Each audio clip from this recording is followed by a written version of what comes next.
오늘 사도행전 강해를 계속하려고 합니다. 우리 사도행전 1장을 열어봐 주시고요. 오늘은 1장 12절에서부터요. 2장 41절까지입니다. 상당히 긴 부분인데요.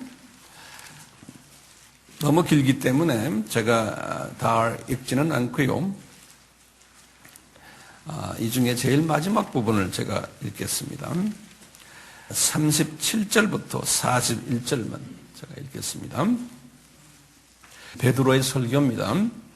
저희가 이 말을 듣고 마음에 찔려 베드로와 다른 사도들에게 물어 가로되 형제들아 우리가 어찌할꼬 하거늘 베드로가 가로되 너희가 회개하여 각각 예수 그리스도의 이름으로 세례를 받고 거기다 회개에다 줄 긋고요.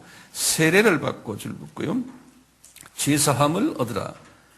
그리하면 성령을 선물로 받으리니 이 약속은 너희와 너희 자녀와 모든 먼데 사람 곧 우리 주 하나님의 얼마든지 부르시는 자들에게 하신 것이다 하고 또 여러 말로 확증하이며 권하여 가로되 너희가 이 패역한 세대의 구원을 받으라 하니 그 말을 받은 사람들은 세례를 받음에 이날에 제자의 수가 3,000이나 더하더라. 그 제자라고 하는데 한국말로 좀 동그라미 쳐놓고요.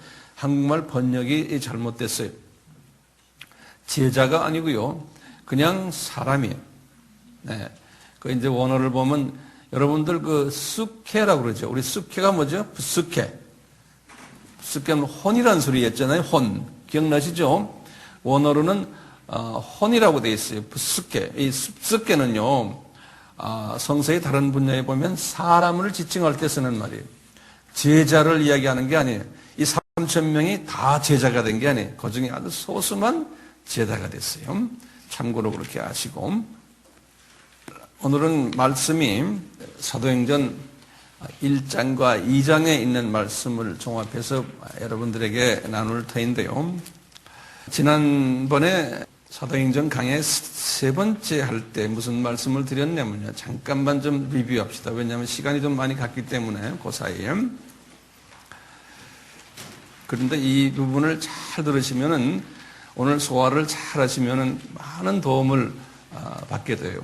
그래서 적는 부분도 많을 걸로 보고 있습니다. 이 예수님이 부활하신 후에 40일 동안 예수님이 사역을 하셨는데요. 40일 동안. 그 40일 동안 예수님이 이런 사람 저런 사람들에게 몇 번 나타나셨냐면요. 11번 나타나셨어요. 40일 동안. 11번 나타나시고 그리고는 제자들에게만 특별히 지상 사명을 줬는데 그 지상 사명을 5번 주셨어요. 5번 주실 때 장소가요. 예루살렘에서 처음 2번 주시고 그 다음에 갈릴리에 올라가셔서 또 3번째 주시고 1번 그리고 갈릴리에서 또 예루살렘은 또 밑으로 내려와서 또 2번 주셨어요. 이렇게 주셨거든요. 지난번에 예루살렘 교회를 개척하는 1단계가 뭐였냐면 예수님이 부활하시고는 승천까지이고 40일 동안에 일어난 일들을 본 것이 1단계였어요. 이제 예루살렘 교회를 개척하기 위한 첫 번째 단계가 그랬어요. 이제 두 번째 단계는 뭐냐면요.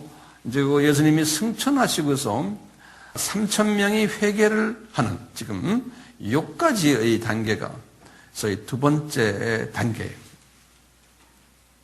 근데 첫 번째 단계에서 지난 시간에 잠깐 말씀드렸는데 이 1차 준비 단계예요. 첫 번째 1차 예루살렘 교회를 개척을 위한 준비 단계에서 몇 가지 특색이 있었어요. 그 특색이 첫째는 장소적인 특색이 있었는데요. 예수님께서 너희들은 이 예루살렘을 떠나지 말라는 거예요. 거기에서 너희들이 이제 이 성령 세례를 받겠다는 거예요. 예루살렘이라는 그 도시에서요. 그것을 성령 충만이라고 또 말씀했어요. 2장 4절에 보면요. 성령 세례는 1장 5절에 말씀하셨어요. 근데 분명히 이분들 지금 요 말씀을 듣고 있는 이 사람들이요. 지금 요 말씀은 언제 했어요? 1장 8절 41째 때 하신 거 아니에요? 근데 이분들은 이미 크리스찬이었어요? 아니었어요? 지금 말씀 받는 분들이. 이미 구원받은 크리스찬들이었죠. 이분들이 언제 구원받았어요? 이 12제자들이. 언제 구원받았냐면요. 요분들이 두 번째 지상명령을 내리실 때예요. 요한복음 20장 19절에서 23절이에요. 요 부분 기억해 두세요. 예수님이 이 두 번째 지상명령을 내리실 때 뭐라고 그러셨냐면 요한복음 20장 22절에 뭐냐면 숨을 이렇게 쉬면서 성령 받아라 그랬어요. 예수님께서요. 그래서 이분들이 그때 성령을 탁 받으신 거예요. 크리스찬이 된 거예요.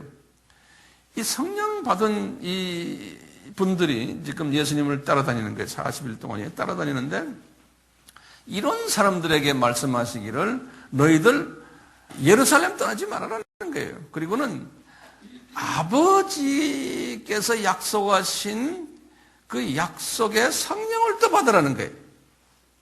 예, 그 약속하신 게 뭐였어요? 요한복음 14장 16절이죠. 보혜사 성령을 받으라는 거예요. 근데 처음에 받은 그 구원을 향한 성령님은 내 속에 와서 들어와 계신 성령님이죠. 같은 성령님이신데, 그래서 구원을 주신 성령님인데, 이제 그 앞으로 받을 보혜사 성령님은 어떻게 이제 표시를 했냐면, 너희에게 임하리라 그랬어요. 영어는 resting, 임하리라. 그러니까 바깥에서 이렇게 나에게 와서 임하는 거예요, 이렇게. 이 성령님은 임해서 내 속에 들어오는데 2장의 2절과 3절에는 어떻게 들어왔어요? 바람같이 또 불같이 이렇게 들어오신 거예요. 예. 이제 이렇게 이제 해서 장소적인 특징이 있고요. 그 다음에 시기적인 특징이 또 있었어요. 시기적으로 이분이 40일째 되는 날에 이렇게 말씀하셨는데 이제 몇 날 후라는 말을 썼어요. 몇 날 후에 이 보혜사 성령님을 받을 것을. 몇 날 후에. 근데 그 몇 날은 우리가 모르죠. 알고 보니까 10일 후에요. 이제 주님께서는 일부러 날짜를 주질 않으셨어요. 왜냐하면 우리는 날짜를 미리 알고 있으면 우리 인간은 벼락 공부하는 스타일이거든요. 그럼 10일 후에 주겠다 그러면 9일째 저녁부터 시작을 할 거예요. 아마. 그러니까 우리 주님이 그렇게 안 하신 거예요. 세 번째 특징은 뭐냐면요. 명칭적 특징이에요. 뭐냐. 너희들 이 보혜사를 받으면은 어떻게 되냐면 성령 세례를 받게 된다는 거예요. 1장 5절에. 또는 2장 4절에서 성령 충만해진다는 거예요. 예. 이런 용어를 썼어요. 자, 이런 용어를 나중에 이제 요한이 또는 이사야가 바울이 표현한 말이 있어요. 이 표현은 뭐냐면 성령님의 기름 부으심이라고 표현했어요. 기름 부으심, 성령님의 기름 부으심. 성경 구절을 제가 드릴게요. 이사야서 61장 2절, 고린도 후서 1장 21절, 요한 1서 2장 20절과 27절이에요. 자, 그 다음에 또 무슨 특징이 있었냐면요. 현상적 특징이, 현상, 이런 현상이 일어나는 거예요. 현상적으로 이 보혜사 성령님이 임하신다는 말 알겠죠? 어떻게 임하면은 어떤 역사들이 일어나면요. 우리 속에 있는 더러운 비인격적 부분들, 다시 말하면 쓴뿌리들이 서서히 제거가 되면서 예수님의 인격을 닮아가게 된다는 거예요. 이 예수님의 인격을 닮아가면은 어떻게 되느냐? 너희들이 권능을 받는다는 거예요. 그러니까 문제는 그냥 성령 받는 게 아니에요. 인격이 변하는 거예요. 인격이 내 속에 쓴뿌리가 빠지면 권능을 받는 거예요. 그 권능을 두나미스라고 그랬어요. 적어놓으세요. 두나미스. 이 두나미스란 말 헬라 말로 해놔서 그게 영어로 다이나마이트. 다이나마이트란 말도 다 여기서 나온 말이에요. 네. 이게 뭐냐? 파괴력을 가졌다는 거예요. 조그만데 파괴력을 가져가지고요. 나중에 이제 보시면 이 베드로도 이 파괴력을 가졌기 때문에 사람들을 파괴시켰어요. 입의 파괴력, 손, 발, 이 파괴력을 가진 이 파괴력의 주인이 누굽니까? 예수님이세요. 네. 이 파괴력을 꼭 가져야 되는 거예요. 파괴력을 가진 다음에 그 다음에 목적이 있어요. 왜 이 파괴력을 가지느냐? 파괴력을 가지고 예루살렘 자민족만이 아니고 이 파괴력을 가지고 타민족에게 나가야 된다는 거예요. 예. 그렇죠? 타민족에게 나가는데 나가서 뭘 하느냐? 이 파괴력을 가지고 그냥 가서 내 파괴력이 세다 하고 이러고 다니는 게 아니에요. 파괴력을 가지고 뭐 해야 된다는 거예요? 예수님의 증인이 된다는 거예요. 이 파괴력의 목적이. 그러니까 기독론을 잘 가르치라는 거예요. 예수가 누구라는 걸. 자, 그런데 증인이 된다고 그랬어요. 이 증인이라는 말, 한국말로는 그렇게 되어 있지만요. 헬라 말로는 원어는 뭐라고 되어 있냐면 마르투스라고 되어 있어요. 마르투스. 이 마르투스라는 말은 영어로도 martyrd란 말은 뭐냐? 순교자라는 소리예요. 그러니까 죽어야 된다는 거예요. 그러니까 증인이 된다는 말은 나 예수의 증인입니다. 그러면 예수님을 위해서 내가 순교를 당해야 되는 거예요. 왜 그럴까요? 분명히 그랬죠. 요한복음 12장 24절에 뭡니까? 한 알의 밀이 그대로 있으면 안 되죠. 땅에 떨어져 죽어야지만 많은 열매를 맺는다는 거예요. 그러니까 우리가 예수님의 증인이 된다는 사람은 시간적으로도 내가 주님을 위해서 내가 순교해야 되고 내 재능도 순교해야 되고 내 재물도 순교해야 되고 모든 것을 순교할 때 그때 파워가 일어난다는 거예요. 그리고는 그 안에서 살아나는 역사들이 일어난다는 거예요. 지난 시간에 여기까지 했습니다. 자, 오늘 계속합시다. 예수님께서 이제 이 말씀을 하시고, 이제 다시 말하면 1장 8절 말씀을 하시고는 예수님께서 그 길로 그 말씀을 어디서 했냐면 이 말씀을 감람산에서 하셨거든요. 감람산에서. 그리고는 감람산 거기에서 승천하셨어요. 승천하셨는데 감람산이 도대체 어떤 산이길래 주님이 그 많은 산 중에서 이 산을 택하셔서 승천하셨을까? 이것이 우리의 질문이 될 수가 있어요. 이 감람산은 첫째, 우리 아까 보다시피 감람산 설교를 하셨던 산이에요. 그렇죠? 마태복음 24장 25장입니다. 이 말은 종말 때 예수님의 재림 때 어떤 징조가 나타날까를 설교를 하신 그 산이 감람산이고 그 설교를 감람산 설교다 그런다고요. 자, 그리고는 지금 두 번째로 이 감람산에서 승천하셨어요, 예수님께서. 그리고는 승천할 때 제자들이 이렇게 멀끄러미 위로 올려다 보면서 허전해할까? 사람 두 분이라고 그랬어요. 흰옷 입은 사람 두 사람, 그게 천사예요. 이분들이 오셔서 제자들에게 하시는 말씀이 이거죠. 너희들이 본대로 이분이 그대로 이 감람산에 또 오시겠다는 거예요. 이제 그렇게 이제 복은 예수님이 재림도 감람산에 오시겠구나. 재림도 이렇게 보는 거예요.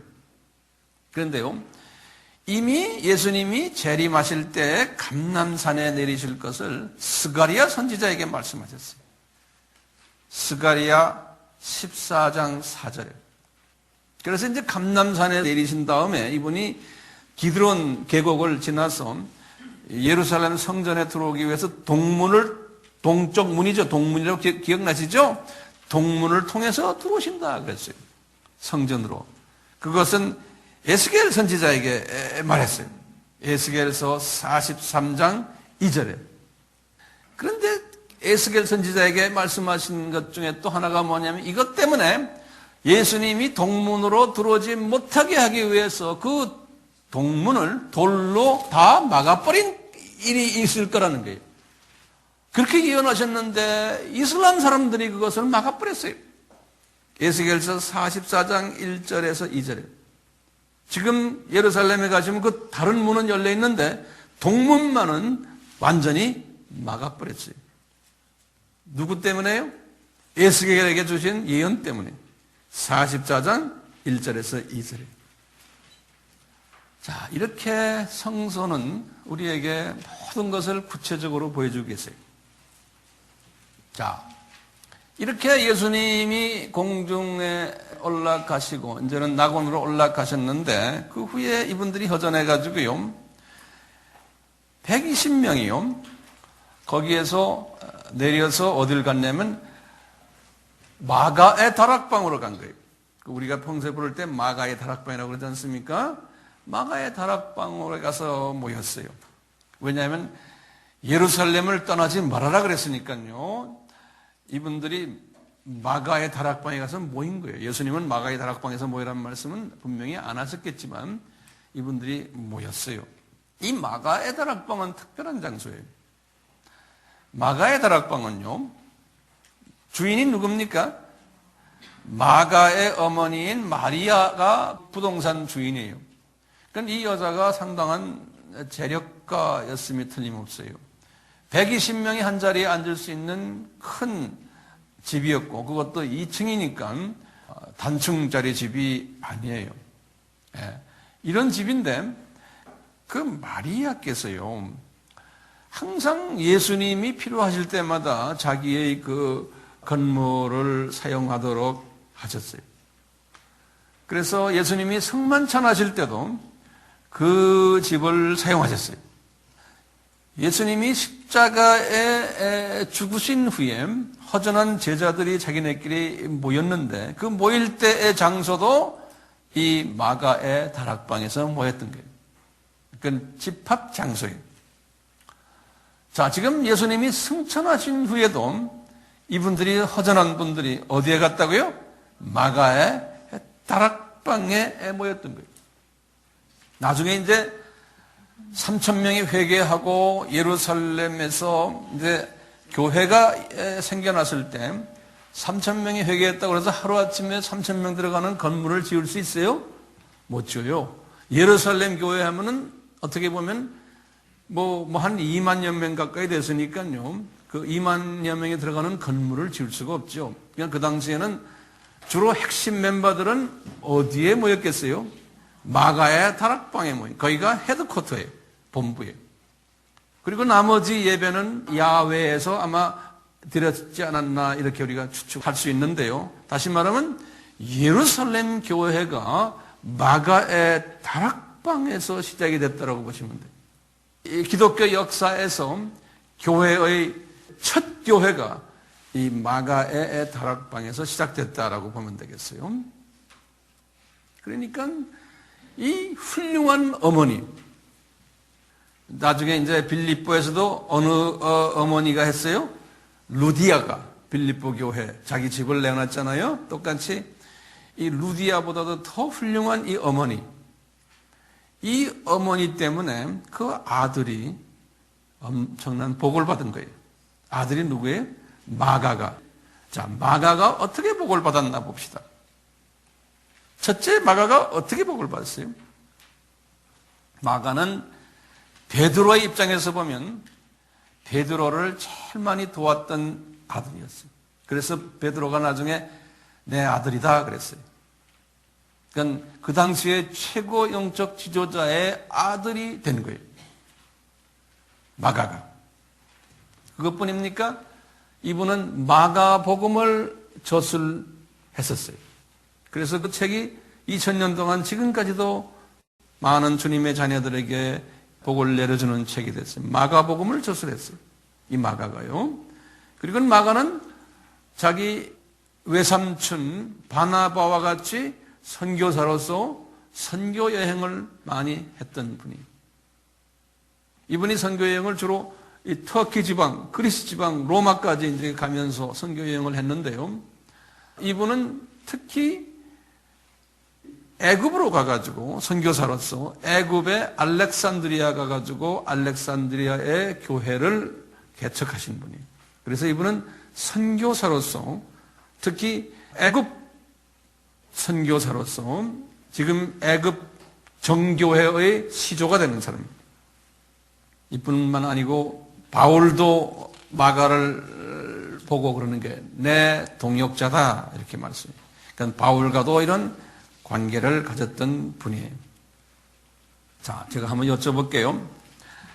이 40일 동안 기독교인의 숫자가 얼마였어요? 40일 동안 예수님 승천하시기 전까지 기독교인의 숫자를 얼마였냐면 우리가 성경 어디를 봐야 됩니까? 성경 어디를 보면은 그 숫자가 나와요. 40일 동안 예수님의 승천 전까지 기독교인의 숫자들. 고린도전서 15장인 거예요. 바울이 말씀하시는 거거든요. 고린도전서 15장 5절에서 8절을 보시면 약 한 600여 명이, 약 한 600여 명이 예수님을 구세주로 믿고 그분들은 특별히 믿은 것이 뭐였겠어요? 그 당시에 예루살렘에 주로 있었으니까 그 예수님이 나의 죄를 위해서 죽으시고 그분이 부활하셨다라는 것을 믿었던 사람들이에요. 그러니까 이분은 구약에서 말하는 여호와였었고 이분이 성자 하나님이고 메시아 그리스도였다는 것을 믿었던 사람들이에요. 그럼 다시 말해요. 이 사람들은 유대인 사람들이니까요.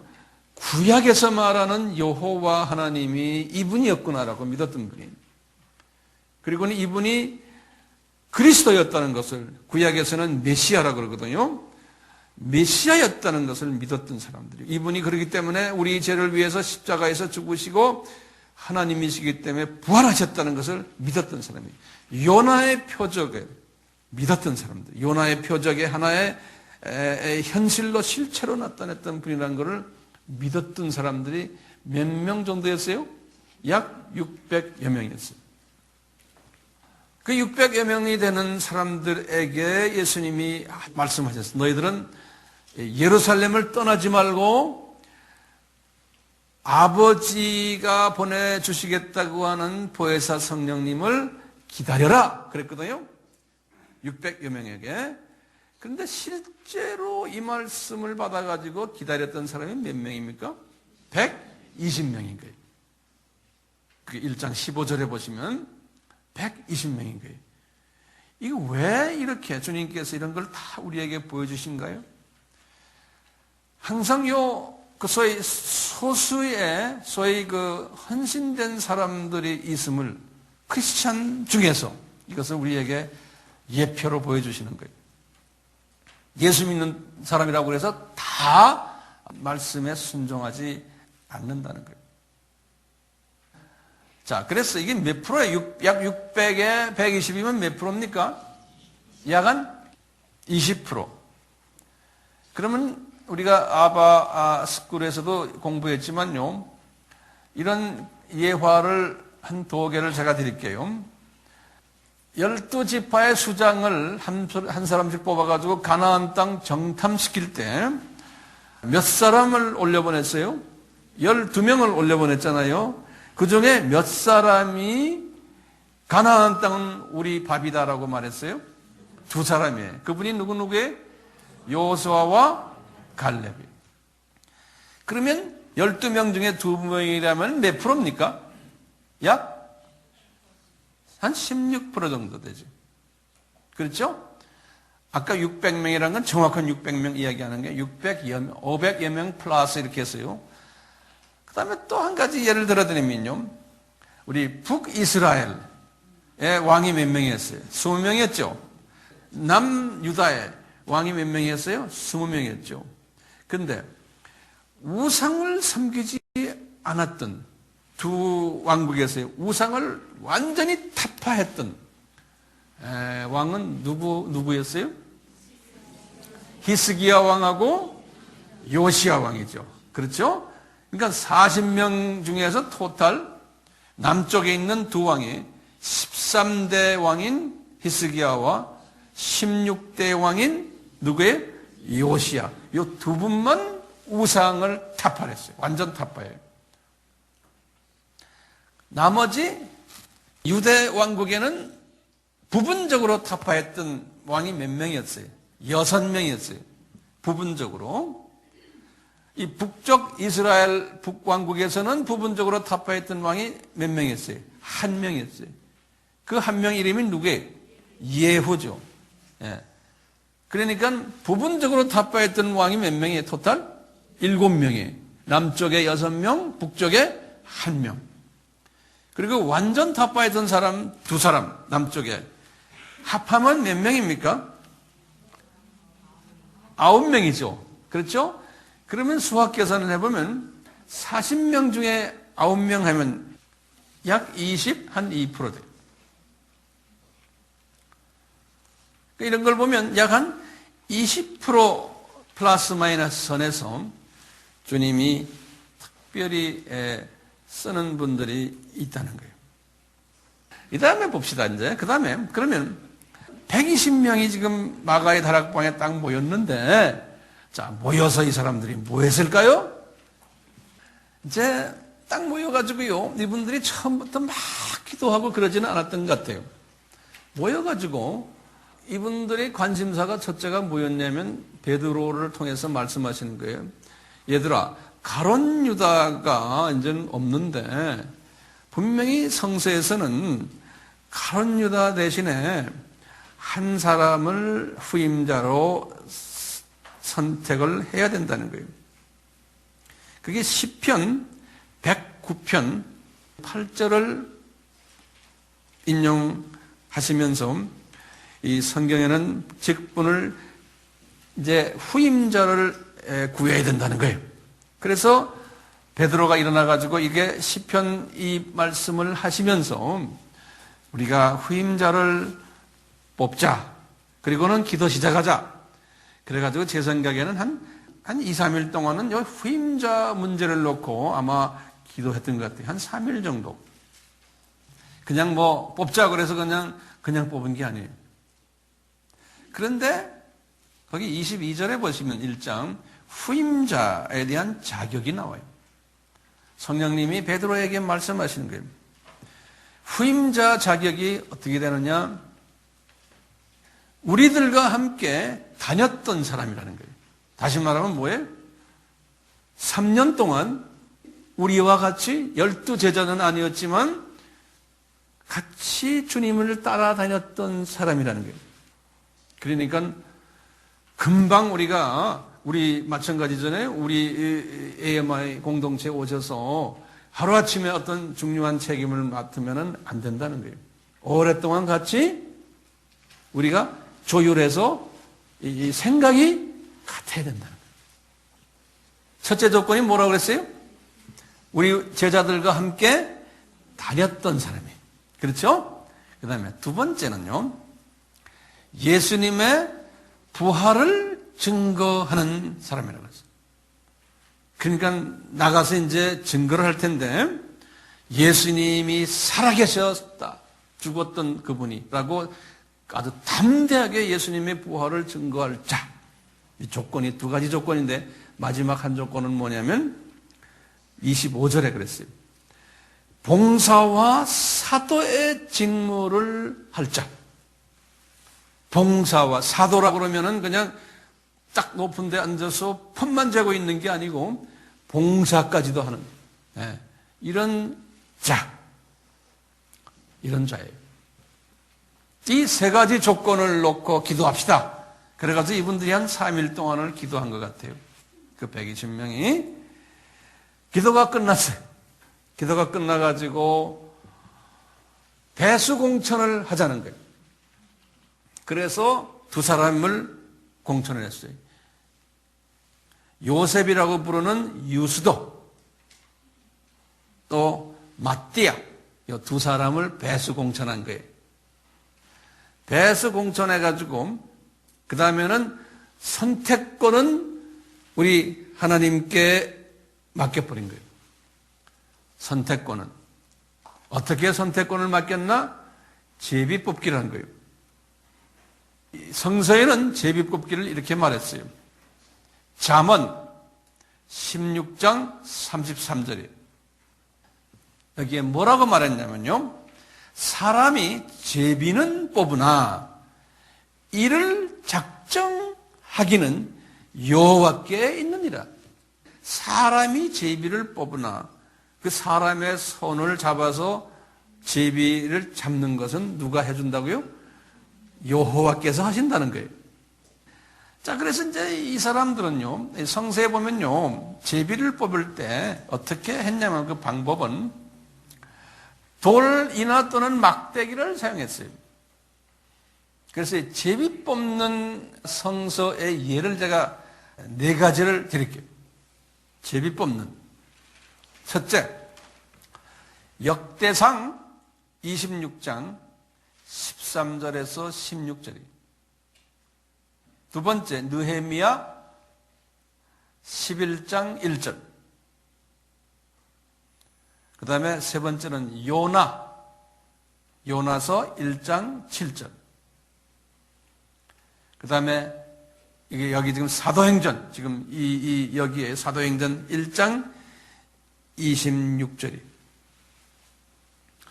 그런데 의문이 나와요.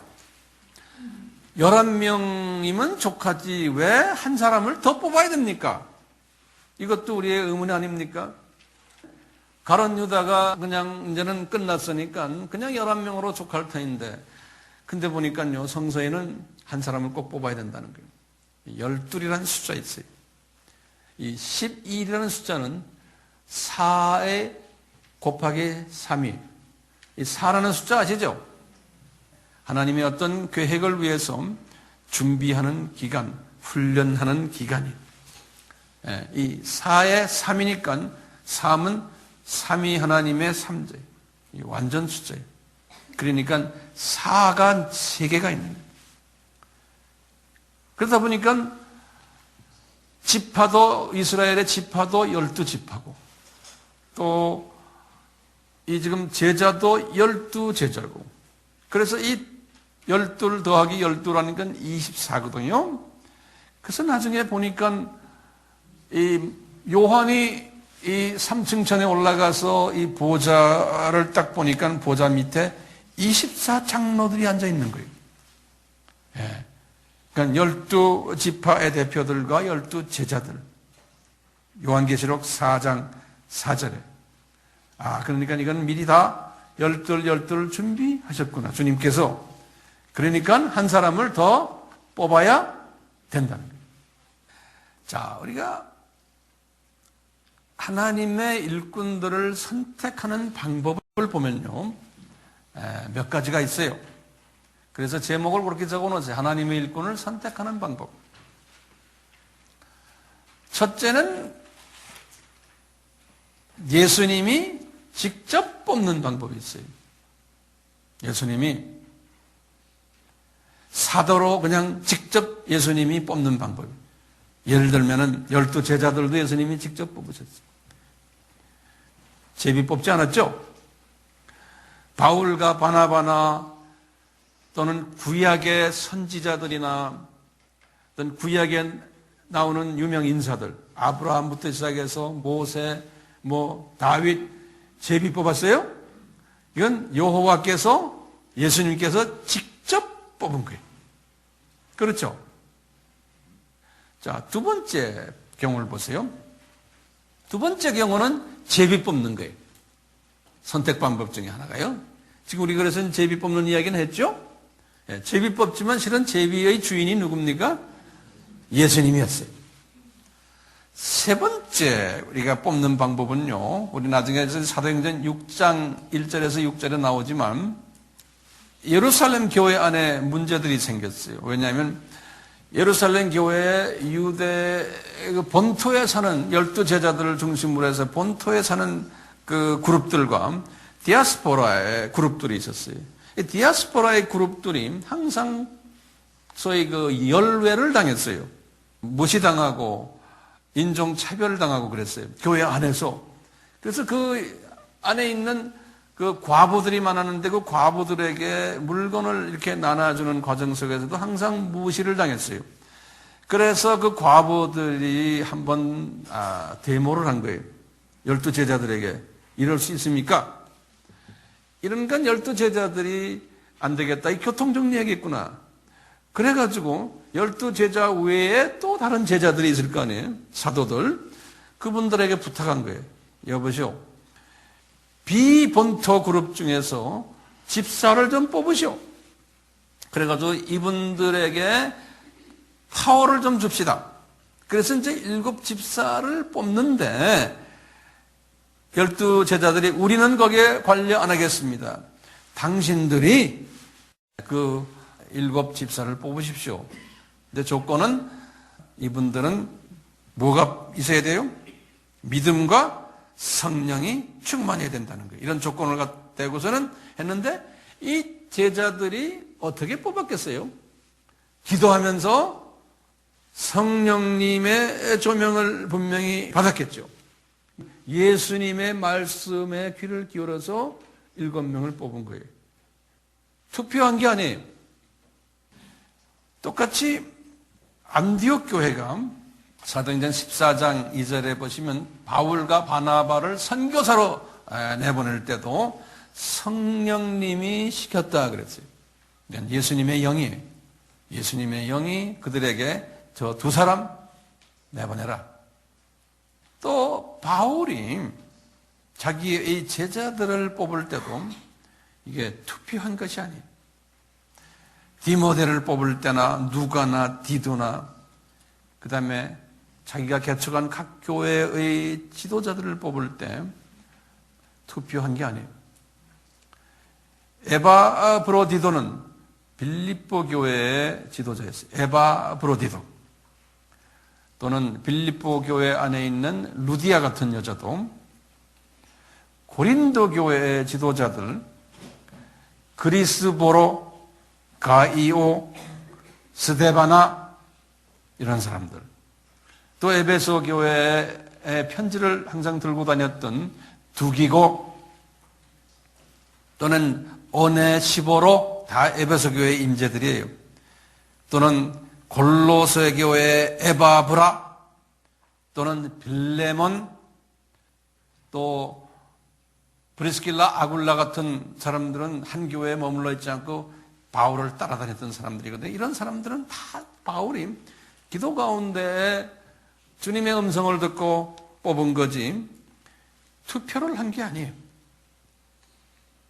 이 성경에는요, 투표해서 하나님의 사람을 뽑는 이야기는 없어요. 영국이 민주화가 되면서 약 한 200년 전, 300년 전에 소위 크롬웰, 이제 민주화가 되면서 이제 불란서도 민주화되면서요, 이 투표 방식이 사회에 적용이 된 거예요. 그래서 이제 민주화는 이 투표죠. 이 투표가 이렇게 성행되면서 이 사회법이죠. 이 사회법이 투표법인데 이것이 교회에 도입이 된 거예요. 이 투표 방법이 교회에 도입이 되면서 이 문제점들을 많이 야기했어요. 교회 안에 이 투표가 일어나면서 웬만한 조그마한 포지션은 괜찮지만 좀 영향이 있는 포지션을 투표하기 위해서는 교회가 자기도 모르게 정치화되어 버려야 돼요. 그리고 세속화되어 버리는 거예요. 왜냐? 이제 표를 얻기 위해서 자기 파를 만들어야 되는 거예요. 그러니까 인기가 있어야 되는 거예요. 그러니까 인위적으로 인기주의로 들어가줘야 되고, 또 거기에다가 뭐가 또 따라옵니까? 지연, 학연, 혈연이 따라오게 돼 있는 거예요. 그러니까 고향 사람들끼리 모이고 동창들끼리 모이고 또는 친척들 많이 교회에 끌어들이고 이렇게 하는 거예요. 거기다가 또 요새 와서는 지금 우리나라 교회들 뭐가 또 문제가 있습니까? 거기다가 금전살포를 하는 거예요. 요새 교계 신문을 보면요, 지금 이 문제가 아주 심각해요. 교계 신문을 보면 저한테 일주일에 한 번씩 교계 신문이 2개가 오거든요. 거기를 보면 이 문제로 교계가 지금 아주 들썩거려요. 저희 보수그룹이라는 한국기독교청년합회, 한기총이라고 그러죠. 한기총의 지난번 대표회장과 이번에 얼마 전에 한기총 대표회장 뽑았거든요. 이번에 대표회장과 싸움이 붙은 거예요. 그래서 벌써 우리나라는 그렇잖아요. 자기 싫어하는 사람이 되면 그냥 그걸로 민주주의는 다수결에 의해서 끝나면은 끝난 거거든요. 그러면 그 사람을 도와줘야 되는데 우리 민족은 그렇지 못해요. 민주주의를 모르죠. 하여튼 지면은 그다음부터 당선된 사람을 계속 긁어내리잖아요. 목사들도 똑같아요. 기독교를 대표한다는 사람들이 그래가지고 이분이 당선된 분이 어떻게 당선된지는 모르지만 이분이 당선된 거를 무효다 그래서 지금 법원에다 지금 고소를 해놓은 거예요. 고소를 해놨는데 그러다 보니까 직전 회장되는 분이 양심선언 한다 그래가지고 나온 이야기가 아주 기가 찬 얘기 나오는 거예요. 이분이 뭐냐면 이 선거를 위해서 나 돈 많이 썼다. 누구 돈 주고 누구 돈 주고 뭐 돈이 몇 억이 들어갔네. 몇 억이. 아주 자세하게 이야기해놨어요. 그러면서 이번 저 사람 된 것도 다 돈을 엄청나게 써서 됐다 이거예요. 근데 그게 1, 2억이 아니에요. 그러니까 완전히 우리의 치부를 드러낸 거예요. 그러면서 웬만한 분들 다 그러는 거예요. 이거는 있어 왔던 거라는 거예요. 이런 것들. 그걸 가지고 왜 그렇게 긁어부스럼 만드느냐 그러는 거예요. 그러니까 목사들도 봉투를 받으면은 그쪽으로 마음이 가는 모양이에요. 그 대표들 다 목사들 아니에요? 그러니까 이거 안 받으면 또 안 되는 모양이에요. 그 다음에 또 거기다 써놨더라고요. 또 돈을 긁어내는 뚜쟁이가 있대. 뚜쟁이 목사들이. 이런 말 다 써놨어요. 저는 그런 걸 안 해봐서도 모르겠는데 읽어보면서 다 봤어요. 이런 거는 누가 이런 짓 합니까? 세상 사람들이 이런 짓 하잖아요. 그런데 세상 사람들도요, 선진국에 가면요, 선진국의 세상 정치하는 사람들은 이런 짓 안 해요. 깨끗해요. 이런 짓 하다간 그대로 감옥에 들어가요. 우리나라도 지금 그런 쪽으로 많이 가고 있지만요, 이것이 교회에 들어와 있는 거예요. 오랜 동안.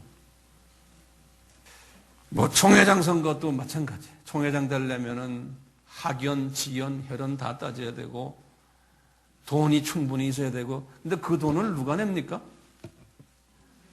그럼 교회가 어느 정도 크고 교회가 예산이 있고 돈이 있어야지만 이런 데 나오죠. 교회가 적으면 그게 안 돼요. 그래서 돈을 많이 써야지만 밑에 똘마니가 많은 거예요. 이런 말해서 죄송합니다만 거기에서 나온 이야기들을 제가 그냥 그대로 말하는 거예요. 근데 어느 정도 큰 교회는요, 이것이 목사들만 하는 게 아니고요, 장로들도 다 그런데요. 그러니까 장로 투표도요, 다 이런 식으로 한다는 거예요. 어느 모 교회는 장로가 되려면 미니멈 최소한 1억이 있어야 된다는 거예요. 제 친구도 어느 교회 장로에서 떨어졌대요. 큰 교회인데. 그래서 왜 떨어졌냐? 자기 1억을 썼는데도 안 됐다는 거예요. 그럼 1억을 어디다 썼냐? 물어보니까요. 무슨 모임에 가면은 봉투 던져주고 오고, 어디 가면 또 던져주고 오고, 주차장에서 또 서서 주차도 해야 되고, 뭐 하여튼 이것저것 해서 돈 쓰는 게 많다는 거예요. 그래서 자기 얼굴을 알려야 된다는 거예요. 자, 그러니까 이 투표 방법이 좋은 방법이요? 아니에요. 그래서 저희 교회는 이 투표 방법을 안 쓰는 거예요. 그럼 어떤 분은 그렇게, 목사님이 그럼 독재를 하십니까? Yes, 독재예요. 독재지만 조건이 있는 독재를 전하는 거예요. 아무개 장로 됐다고 해서 내가 그 장로님에게서 내가 밥 한 그릇 얻어먹지 않으려고 그래요. 장로 됐다고 해서 나에게 돈 10,000원 내가 받질 않아요. 그거 못하게 해요. 주님을 섬기기 위해서 기도 가운데 주님이 저 사람 시켜라. 그것도 하루 이틀이 아니에요. 그건 1년 이상을 주님과 대화하면서 확인이 되면 제가 하는 것뿐이에요. 나의 어떤 이해관계가 있는 게 아니에요. 우리 교회 장로님 되신 분들 저한테 봉투 가져왔어요? 없죠? 저는 명절이 돼도 저에게 뭐 들고 오지 마십시오 그래요. 우리는 돈 때문에 만난 사람들이 아니잖아요. 120명이 모여가지고 처음에는 뭐 했어요? 후임자 한 사람을 뽑는 일을 했어요. 그게 첫 번째 일이에요. 그 다음에 이분들이 뭘 했냐면요. 두 번째는 기도에 힘썼다 그랬어요. 1장 14절에 또는 2장 1절에서 4절에 기도에 힘을 썼다. 두 번째는 이분들이 이 기도는 제 생각에 나머지 한 일주일 동안은 기도했던 것 같아요. 이제 후임자 한 사람을 뽑았죠. 누굴 뽑았어요? 이제 마띠아를 뽑군요. 그 다음부터 이제 12명이 딱 됐으니까 이분들이 힘을 합해가지고 이제 기도를 시작한 모양이에요. 근데요, 여기 보면 14절에 보시면요, 마음을 같이 하여 기도했다고 그랬어요. 이게 굉장히 중요한 개념이 그 안에 숨겨져 있어요. 그러니까 합심해서 기도했다는 거예요. 이 사람들이 기도하는데요. 자, 마음을 같이 해서 기도를 할 때 기도 제목이 뭐였을까요? 그냥 막연히 그냥 기도한 게 초점이 없는 기도가 아니에요. 목적 없는 기도가 아니고 이분들은 뭘 향해서 기도했겠어요? 뭐겠어요? 예수님이 약속하신 거예요. 예루살렘 떠나지 말고 뭐라고 그랬어요? 아버지가 약속한 보혜사 성령님을 받기 위해서 기도하라고 그랬잖아요. 예수님께서요. 그러니까 이것을 향해서 기도했던 거예요. 그러니까 기도가요. 이 합심 기도라는 건요. 한 마음이 돼서 기도한다는 말은 뭐냐면 이 뜻이 같은 거예요. 네. 한 목적을 놓고 기도하는 거예요. 그렇기 때문에 이 합심 기도라는 말은요. 이 뜻이 다른 사람끼리 모여서 100명, 200명, 1000명이 앉아서 해도 이거는 주님이 듣질 않으시는 거예요. 네. 그래서 마태복음 18장 19절에 하신 말씀이 있어요. 두 사람이 합심하여 뭐든지 구하면 그랬어요. 내가 이루신다 그랬어요. 하나님께 아버지께서 들으시고 이루신다 그랬어요. 그러니까 합심이. 다시 말하면 기도할 때 두 사람도 마찬가지지만 100사람이라도요. 이 비전이 같은 거예요. 목적이 같이 해놓고 한 마음으로 기도하는 거예요. 그러니까 우리 AMI도 마찬가지예요. 우리가 기도하는 초점이 뭡니까? 우리가 기도하는 건요. 주님 우리를 이 마지막 때에 타민족 미전도 족속 복음화를 위해서 사용하십시오. 이 교회가 그 교회입니다. 라는 기도가 우리의 합심이 되어야 되는 거예요. 그런데 우리 기도하면서 나머지 잡다한 개인 문제 놓고 기도, 그거는 이런 일을 하기 위한 하나의 준비지. 우리의 기도의 최고의 목표는 우리가 가는 방향을 놓고 기도하는 거예요. 그렇죠? 예. 그럴 때 듣는다고 그랬거든요. 마태복음 18장 19절에 두 사람이 합심해요. 기도할 때. 그러니까 이분들도 합심해서 기도를 7일 동안 했다고 생각하시면 돼요. 야간 7일 동안. 그러니까 성령께서 이제 성령 세례로 임하신 거예요. 성령 충만으로 임했다 그랬어요. 1장 5절과 2장 4절에 보면요.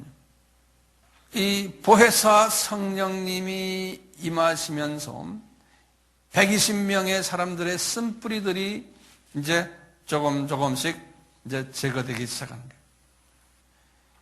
쓴뿌리 제거되면서 이 속에 숨겨져 있던 은사들이 나타나기 시작한 거예요. 이미 성령님이 이 120명 속에 계셨잖아요. 이 성령님은 약 한 30여 가지의 은사를 가지고 있잖아요. 그 은사가 이제 하나하나씩 나타나기 시작하는 거예요. 그 이분들에게 나타나는 은사 중에 하나가 뭡니까? 대인방언 은사가 나타나요. 대인방언. 대신방언이 아니고요. 우리 고린도전서 13장 1절에는 두 가지 방언이 있다고 그랬어요. 대신방언과 대인방언이 있다고 그랬어요. 이 대인방언이 일어난 거예요. 이분들이 15개 나라의 방언들이 이렇게 일어났어요. 이렇게 일어날 때 무슨 일이 일어났어요?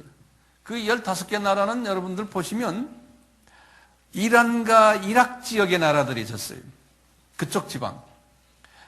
바데인, 그 북이란이거든요. 메데인, 엘람인, 메소포타미아인, 이게 다 이란과 이락 지역이에요. 그 다음에 이제 터키 지방이 가바도키아, 본도, 아시아, 부르기아, 밤빌리아, 이건 터키 지방이에요. 그 다음에 유대 지방에서 온 사람, 그 다음에 아프리카에서, 애굽과 구레네, 그 다음에 로마에서 온 사람도 있었고, 그레데의 섬에서 온 사람들이 있고, 아라비아에서 온 사람이 15개 나라 사람들이, 디아스포라들이죠. 이 사람들이요, 이분들이 그 대인방언을 하는 걸 보고는 어떻게 했다고 그랬어요? 저 사람들이 갈릴리 사람들 아니냐. 근데 어떻게 우리 고향 말을 하느냐, 저 사람들이. 이렇게 반응하는 이야기 우리 알잖아요? 이분들이 놀래고 의혹하고 나중에는 조롱까지 하면서 저들이 술에 취했다. 여기까지 이런 말 우리 다 알잖아요? 이렇게가 됐어요. 이렇게 할 때 베드로를 하나님이 들어서가지고 베드로가 일어나서 설교하시는 장면이. 베드로의 설교는 아주 유명해요. 2장 14절에서부터 36절이. 베드로의 설교를 보시면요. 이게 보니까 36 빼기 14 하면 몇 절입니까?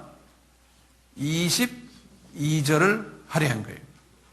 이제 사도행전 2장이에요. 22절을 할애하셨는데 이분의 설교는 상당히 대표적인 설교로서 우리 신학교에서 설교학을 가르칠 때 이 설교를 하나의 예화를 들고 이 설교의 스타일로 또 하라고 그래요. 이 설교는 소위 강해 설교예요. 성경 말씀을 가지고 설교하는 장면인데요. 실은 베드로의 설교를 보면 기가 막힌 설교인데 베드로가 이런 설교를 할 만한 자격이 되는 사람이 아니에요, 본래가. 베드로가요. 베드로는 우리 알다시피요, 저항력자예요. 거기다가 베드로는 어부 출신이고 이 구약의 이 말씀에 정통한 사람이 아니었어요. 그런데 이분의 설교를 보면 구약의 말씀을 인용하는 걸 쭉 보여요. 거기다가 이 사람은요, 성품이 그렇게 좋은 사람이 아니었잖아요. 제가 그분의 성품의 문제점을 몇 가지 말씀드릴 테니까 이제 적어보세요. 이분이 성품이 좀 급해가지고 갈릴리 바다를 무리를 걷는 장면 나오죠. 그러다 물에 빠지는 이야기. 예. 이것도 하나의 이분의 급한 성품이에요. 예수님께서 내 형제들을 용서해주라 그러니까 이분이 그랬죠.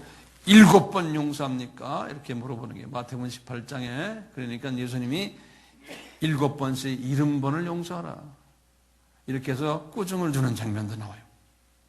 그것뿐입니까? 나중에 이제 3년 공생애 끝난 다음에 예수님이 그랬죠. 너 나를 3번 부인할 거다. 그러니까 이분이 약속하기를 나는 죽을지언정 이런 말 써요. 나 같으면 이런 말은 안 쓸 것 같은데 이분은 죽을지언정 부인 절대로 안 하겠습니다. 그러는 거예요. 그는 말이 앞으로 가는 사람. 저희 어떻게 보면 상당히 철면피적인 성격이 있는 것 같아요. 그때 말을 잘 바꾸는 사람이에요. 기회주의자 같고 이런 사람이에요. 한번 예를 들면요. 이제 하인이 와서 너 예수님 제자 아니냐? 그러니까 이분이 처음에 대답하기를 너 무슨 말 하는지 나도 모르겠다 그러는 거예요. 이게 웬만한 사람이 이런 말 합니까? 사기꾼의 성품이 있어요.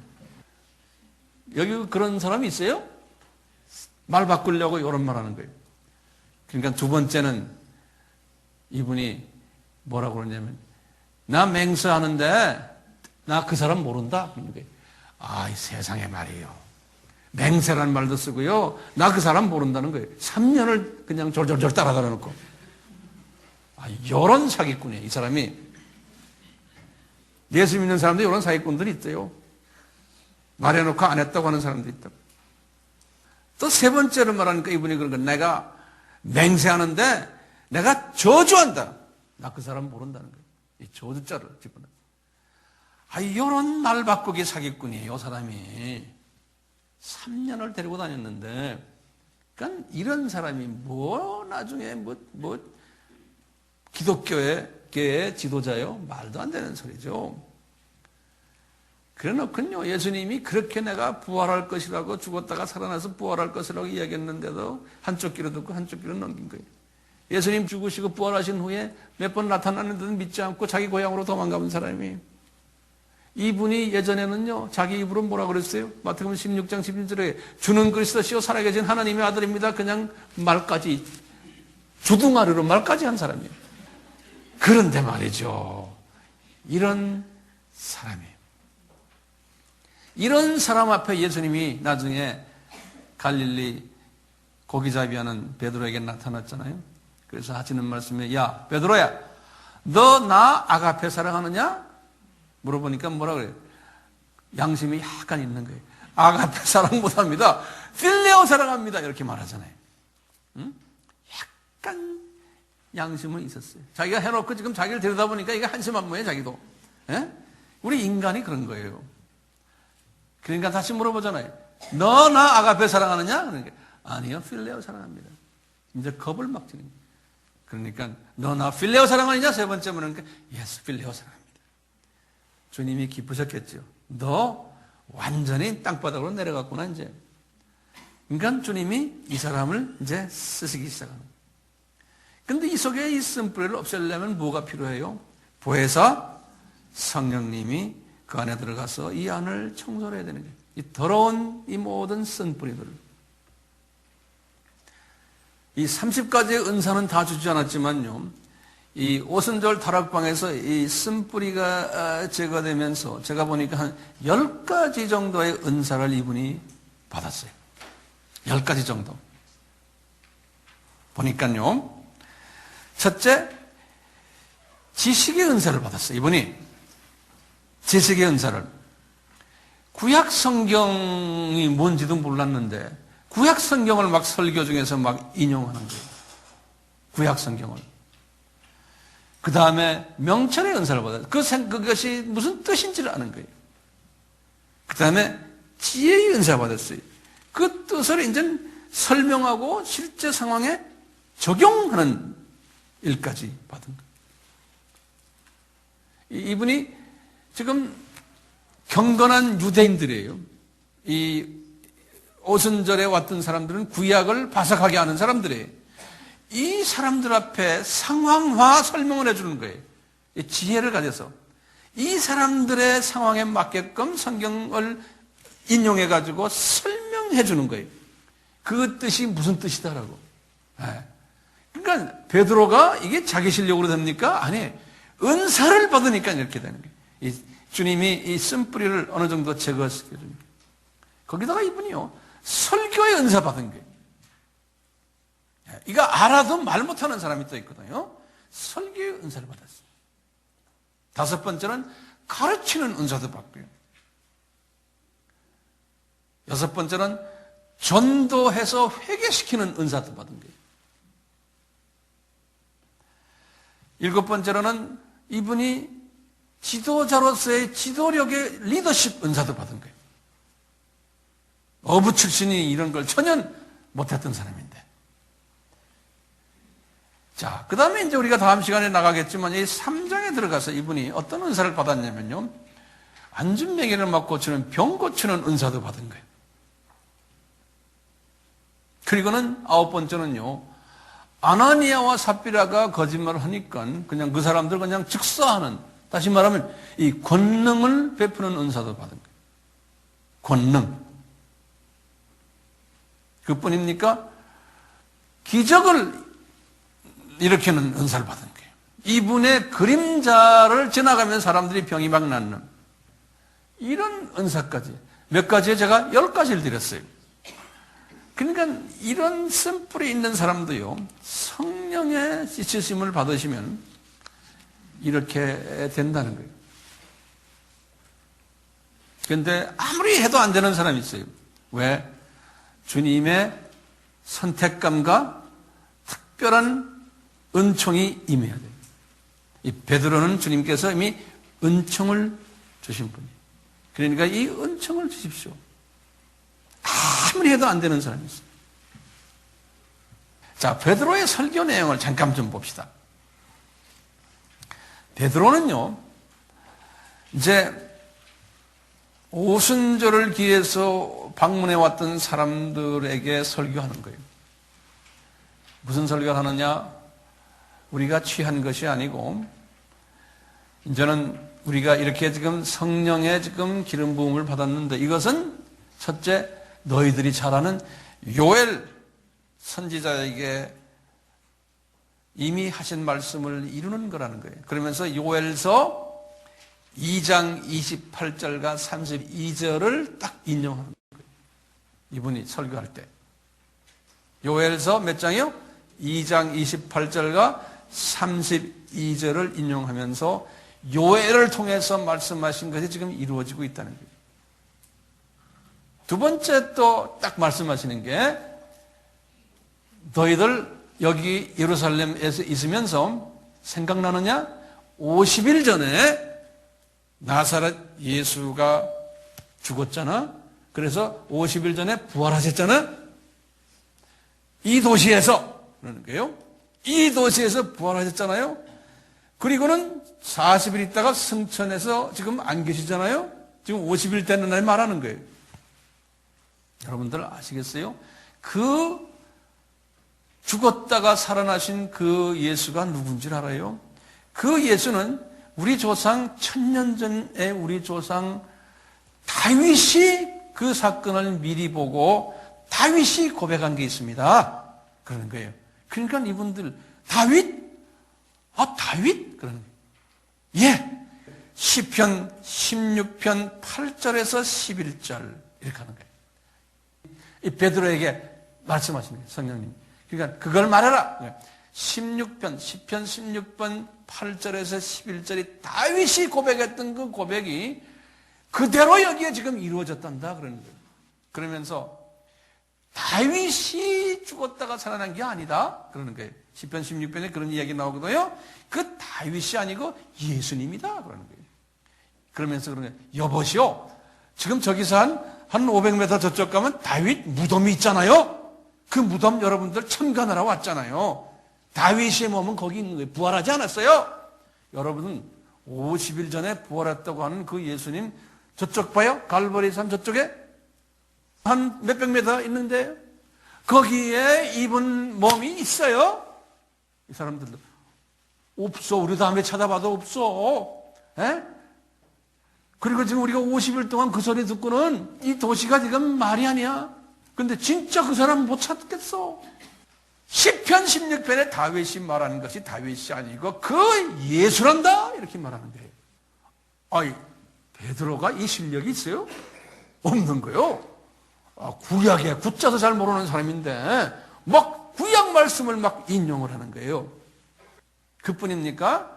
세 번째 인용하는 게 예수님께서 지금 낙원에 올라가셔서 어디 계신지 아세요? 그러면서 하나님 아버지의 우편에 계신데 그것도 다윗에게 시편 110편에서 1절에서 말했단다. 그 말씀 그대로 이루었단다. 그러면서 이분은 지금 저 낙원에 아버지 하나님의 우편에 앉아 계시다는 거예요. 이렇게 해서 이 베드로의 설교는 성경 말씀을 몇 개를 인용해요? 요엘서 2장 28절 32절, 시편 16장 8절에서 11절, 그 다음에 시편 110편 1편을 딱 인용. 그러니까 이런 사람, 이 사람의 이 메시지가요, 이분들이 볼 때 저 갈릴리 출신 어부가 정말 기가 막힌 구약의 말씀을 하는구나. 왜냐? 이 지금 이번에 이 예루살렘 방문한 이 사람들은요, 성경에 보면 그랬어요. 2장 5절에 보면 경건한 유대인들이라고 그랬어요. 이 말은 뭐냐면 영어로는 그래서 devout Jews. 다시 말하면 아주 그냥 열심히 하나님을 섬기는 사람들이라고 그랬어요. 그런 사람이 아니면은 예루살렘에 오지도 않아요. 이 6월절과 또 오순절과 또 무슨 절에? 장막절에. 대단한 사람들이, 구약의 바삭한 사람들이, 그 사람들에게 지금 이 구약의 이 세 부분을 인용하면서 그분이 누군지 아느냐? 예수라는 거예요. 그러니까 이분들이요, 이 3,000명, 이제 좀 있으면 이제 회개하겠지, 이 3,000명은 주님께서 이미 계획하신 분들이 아니요. 하나님이 다 계획하신 분들이에요. 좀 있으면 제가 거기에 대해서 좀 자세히 설명할 것 같아요. 계획하신 분들이니까 성령님이 그분들을 다 만지면서, 그러면 우리가 어찌할 거요? 하고 말해요. You are right. 당신 말이 맞다는 거예요. 그러면서 어찌할 거요? 그러니까 36절에 그랬잖아요. 베드로가 탁 하는 게, 그런즉 이스라엘의 온 집안이여 정령할지니 너희가 십자가에 못 박은 이 예수를 하나님이 주와 그리스도가 되게 하셨느니라. 이 말씀을 그냥 들으면 여러분들 그냥 진부한 말 같아요. 아니에요. 이분들에게 그런 거예요. 당신들이 53일 전에 십자가에 못을 박았던 저분이 누군지 아느냐? He is the Lord라는 거예요. Lord. L-O-R-D. Lord가 뭡니까? 구약에서 누구예요? 여호와라는 거예요. 이분이 구약의 여호와라는 거예요. 당신들 앞에 매일 나타나는 이 유대인들아, 당신들한테 매일 나타나는 그 로드 여호와가 그분이라는 거예요. 그러면서 Lord and Christ 그랬어요. 그 예수님이 크라이스트라는 건 그리스도 아닙니까? 기름 부은 자인데 유대인들은 크라이스트를 뭐라고 그래요? 메사야, 그러니까 메시아. 당신들이요, 저분이 여호와시고 저분이 메시아라는 거예요. 그러니까 이분들이 정신을 바짝 차리는 거예요. 아하, 그 예수가 그렇냐? 그러는 거예요. 그러니까 이 사람들이 어떻게 된지 아세요? 마음에 찔려 그랬어요. 이 경건한 유대인들이 이 메시지를 듣고요. 그러니까 성령님이 하시는 거예요. 마음에 찔려란 걸요, 이 영어 성경이나 이 원어를 보면 이렇게 됐어요. pierced 그랬어요. pierced란 말이 뭐예요? 창을 팍 찌르는 거 있죠? 이 말씀이 이들에게 팍 찔렀다는 거예요. 이것이 있어야 되는 거예요. 이 마음에 팍 찔린 거예요. 그냥 귀로 듣는 것만이 아니에요. 마음에 찔려 하니까 왜 마음에 찔립니까? 하나님의 말씀은 뭐예요? 날쌘 검이요. 양날 다닌 검이요. 이 양날 다닌 날쌘 검이 베드로를 통해서 나가니까요, 마음에 찔려가지고요, 그 37절에 그래서 우리가 어찌할꼬? 그러는 거예요. 우리가 어찌할꼬? 네 말이 맞다는 거예요.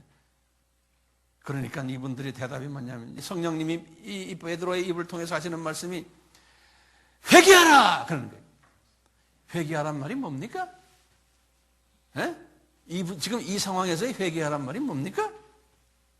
회개는 뭐야? 메타노야. 다시 무슨 말이에요? 생각을 바꿔라! 이런 소리예요. 회개하라는 말이에요.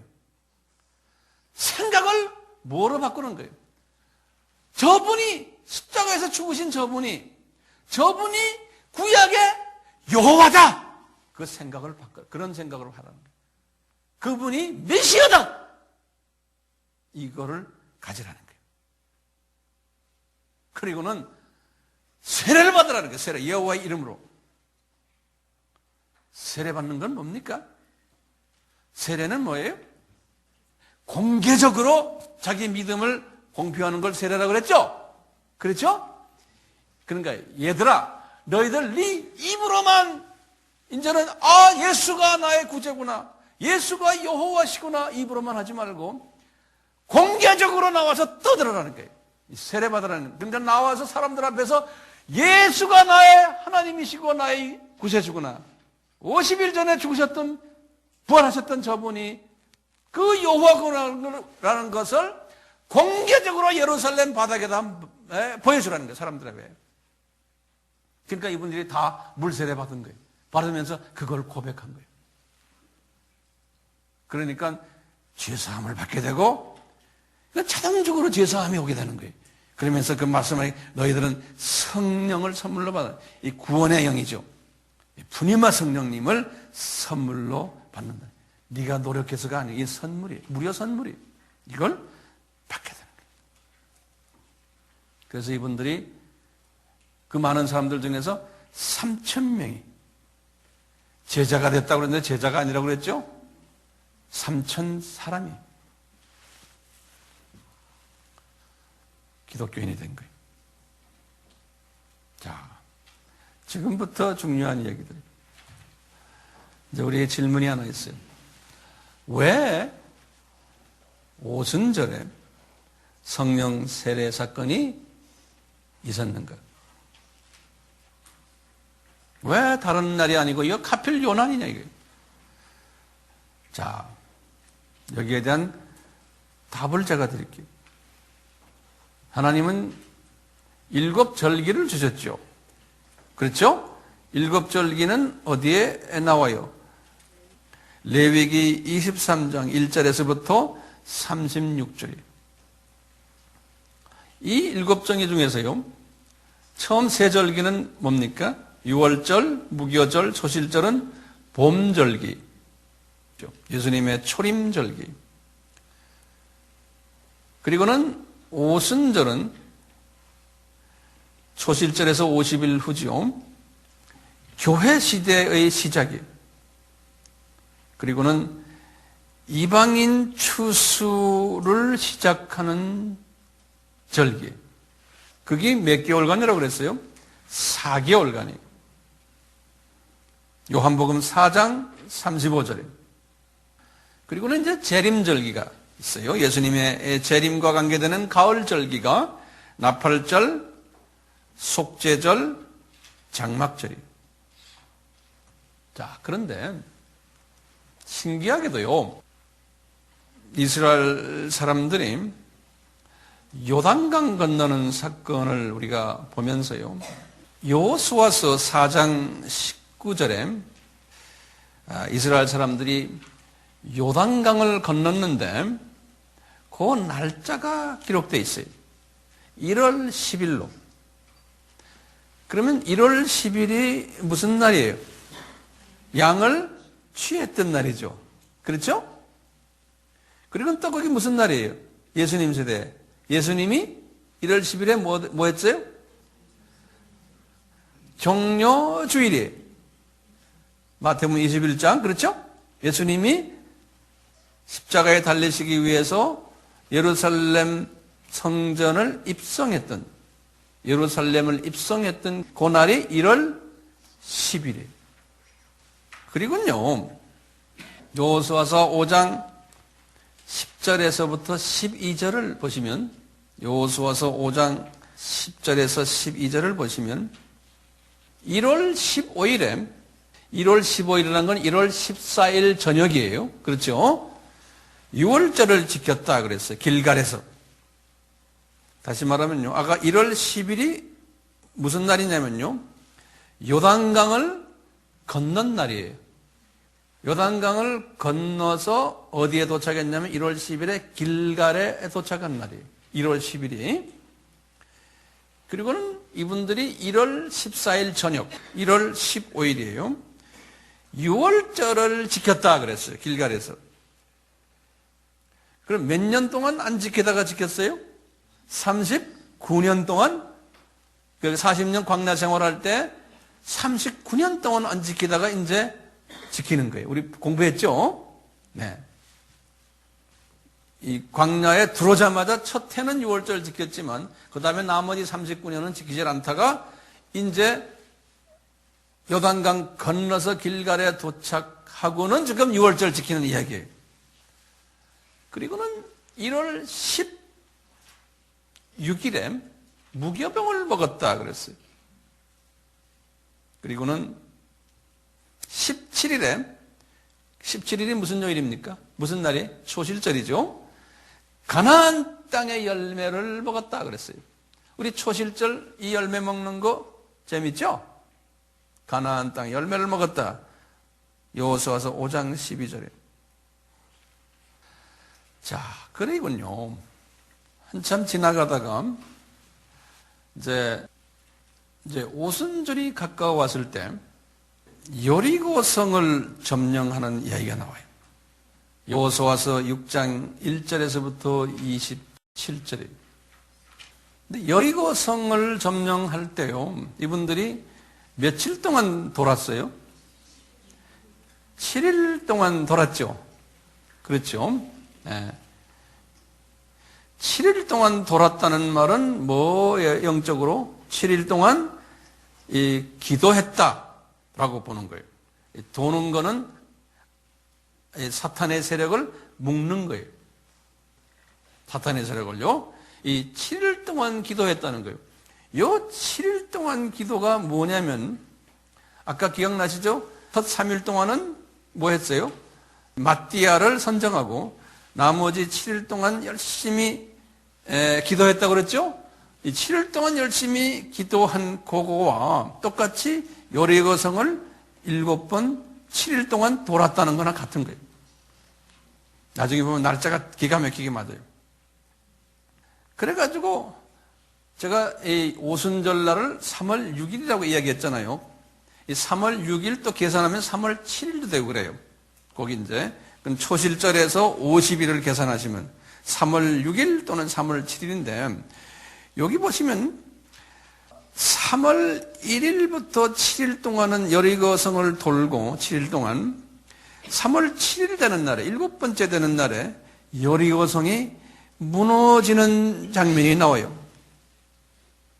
그러니까요, 여리고성이 언제 무너졌냐면은 딱 오순절 그날에 무너졌어요. 자, 여리고성이 무너지면서 어떻게 됐어요? 여리고성이 무너지면서 이제는 가나안 땅 점령이 이제 시작이 되는 순간이에요. 그게 무너져야지만 되잖아요? 가나안 땅은 뭡니까? 신약에서는 이 세상이, 그렇죠? 지구본이에요, 지구본. 똑같이 정확하게 요 말씀 그대로 이제 신약에 와서 이루어지는 거예요. 자, 오순절 날에 어떻게 됐어요? 오순절 날에 예루살렘이 3,000명이 회개했다는 건요, 예루살렘 도시가 유대 세력으로, 유대계 세력으로 되어 있던 예루살렘 도시가 이제 점령돼서 무너지는 거예요. 예. 요 오순절 날에. 그러면서 이 큰 성, 유대교의 큰 성이 무너지는 거예요. 여리고성이 무너지듯이. 요 무너지고는 어떻게 됐어요? 거기에 뭐가 생겨났어요? 예루살렘 교회가 이제 탄생되면서 그 교회가 할 일이 뭡니까? 이제는 지구본을 점령해야 되는 거예요. 지구본을, 가나안 땅을 점령하듯이 지구본을 점령해야 되는 거예요. 예루살렘 교회의 존재 목적이 뭐예요? 지구본을 점령하는 거예요. 그래서 분명히 예수님께서 그랬죠. 사도행전 1장 8절에 예루살렘과 온 유다와 사마리아 땅끝까지 너희들은 나가서 이제는 순교자가 되라는 거예요. 그렇기 때문에 이 여리고성 무너지는 사건이나 예루살렘의 유대교 세력이 무너지는 사건이나 같아야 안 같아요? 같은 거예요. 그러니까 오순절 요 사건을 통해 가지고 이제 이방인 추수 기간이 4개월 있었듯이 구약에서요. 신약에 와서도 이제 이 오순절 다락방 사건을 통해서 이제는 세계 복음화가 몇 개월 있다는 거예요. 4개월이 이제 있을 것이라는 거예요. 영적 4개월이. 그러다가 이 복음화가 어느 정도 끝나면은 나팔을 분다고 그랬잖아요. 나팔절 나오잖아요. 예수님의 재림이 있을 것을 예표로 보여주고 있어요. 그러면 제목도 하나 받아보세요. 제목이요. 왜 오순절에 디아스포라들이 예루살렘에 모였는가요? 이것도 우리가 알아야 되는 거예요. 이것은 이미 구약에서 하나님이 연습을 시킨 거예요. 구약의 7절기 중에서 특히 3대 절기에는 경건한 유대인들은 성지순례를 하게 되어 있었어요. 3대 절기는 유월절, 오순절, 장막절이. 신명기 16장 16절, 역대하 8장 13절. 자, 그런데 이분들이 거리가 멀기 때문에요. 어제처럼 비행기가 아니니까 이 15 이상의 나라에서 오려면 한참 와야 되기 때문에 보통 이분들이 6월절에 오면은 그냥 50일 동안 그냥 있는 거예요. 예루살렘에. 그래서 두 절기를 나중에 동시가 아니라 같이 왔다 갔다 하지 않고요. 이제 하나님이 그렇게 다 준비를 하신 거예요. 그러니까 이분들이 6월절 때 왔어요. 지금 15개 이상의 나라에서 다 왔어요. 와가지고 이분들이 이제 6월절 제사 지내는데도 다 참여하고 하는데 갑자기 나사렛 출신 예수님이 나귀를 타고 들어가시고 나중에 이분이 십자가에서 죽으시기 위해서 십자가를 미고 가시는 그 길을 뭐라고 그랬어요? 비아 돌로로사 가시는데 그 디아스포라 중에 하나 누굽니까? 구레네 출신 시몬이 예수님의 십자가도 미국 가잖아요. 그러니까요, 구레네 출신 디아스포라가 미국 갈 때 그분 하나뿐이겠습니까? 지금 예루살렘 성전 주변이에요. 그러니까요, 예루살렘에 와서 6월절 기념하기 위해서 수천 명, 수만 명의 사람들이 지금 디아스포라들이 그 동네에 계신데 그 장면을 보았겠어요, 안 보았겠어요? 다 본 거예요. 어깨너머로 다 보는 거예요. 보면서 이분들은 저분은 자기네가 지금 기념하고 있는 6월절과 관계없는 분으로 생각하는 거예요. 그러면서 지금 예루살렘 시내가 아주 시끄러운 거예요. 그래서 예수님이 죽으셨어요. 근데 이분이 부활하셨어요. 그러니까 이 시내에 있던 이 디아스포라들도요, 우아하게 생각하는 거예요. 부활했다는 소문도 들려오고, 엊그저께 십자가에 달려 죽었다는 사람이, 네? 신기하기도 하고, 궁금하기도 하고, 이러면서 지금 그분들은 그 부활 후에 40일 동안을 지금 예루살렘 안에서 지내는 거예요. 그런데 보니까요, 예수님을 따라다니던 사람들의 일부가 약 한 600명 가까이 되잖아요. 예루살렘 시내를 돌아다니면서요, 소위 노방전도를 열심히 하는 거예요. 그러니까 이분들이 이렇게 보면서, 야, 저분들이 왜 저럴까? 근데 이렇게 노방전도 하는 사람을 딱 보니까요, 그 중에 그래도 괜찮은 사람들도 있는 거예요. 12 어부 출신들, 갈릴리 형편없는 사람들만이 아니고, 보니까 니고데모도 거기에 보이고, 공회원 출신인 아리마다의 요셉도 거기 보이고, 예? 거기 보니까 괜찮은 귀족 그룹들도 좀 거기에 보이는 거예요. 저 사람들 다 한 번 간 사람들 같은 거예요. 이 사람들이 볼 때는. 예? 그러면서 너희들은 어때 이 그룹에 들어와가지고 지금 이러고 있느냐? 이렇게 의문을 가진 거예요. 예루살렘은 작은 도시니까요, 이 소문이 빨리 퍼지잖아요. 그러다가 이분들이 지금 노방전도 열심히 하고 하는데 좀 있다 보니까 이분이 승천했다는 이야기 들리거든요. 그런데 보니까 이게 점점점 복잡해지는 거예요. 승천했다 그러고요.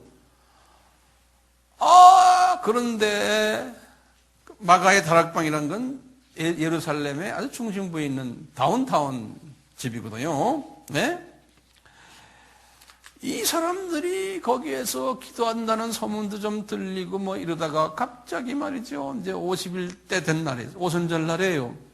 오순절 날 되니까 말이죠. 성전에 지금 이 유대인들이 다 모여서 그 동네가 지금 남대문 시장까지 복잡한 거예요. 그런데 이 사람들이, 이 120명 이 사람들이 나타나가지고 거기에 말이죠. 그냥 막 통성 기도를 하는데 그냥 랄랄랄랄랄랄라 하는데 그게 랄랄랄라가 아니라 우리 고향 말들을 하는 거예요. 그러니까 이분들이 말이죠. 어떻게 저 갈릴리 어부들이 우리 고향 말을 하느냐. 그러면서 15나라의 말을 하는 거예요.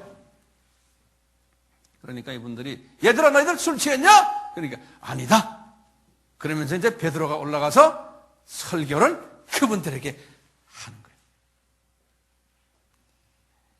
이분들이 설교를 할 때 주변에 딱 보니까 어부 출신들도 거기 있고 니고데모도 그쪽 구석에 서 있고 아리마다 요셉도 있고 그 예수의 어머니도 거기 있고 막달라 마리아도 있고 마가의 엄마 마리아도 거기 있고 말이죠.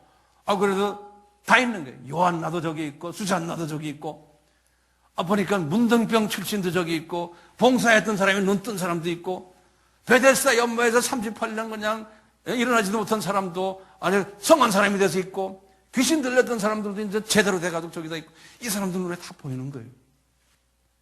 그러니까 이제 베드로가 우리가 지금 아침 9시다 그러는 거예요. 베드로 말이에요.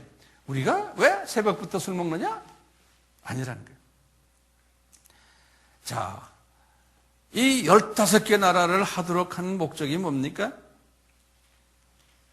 주님이 보내주신 디아스포라들을 회심시키기 위해서 그런 거예요.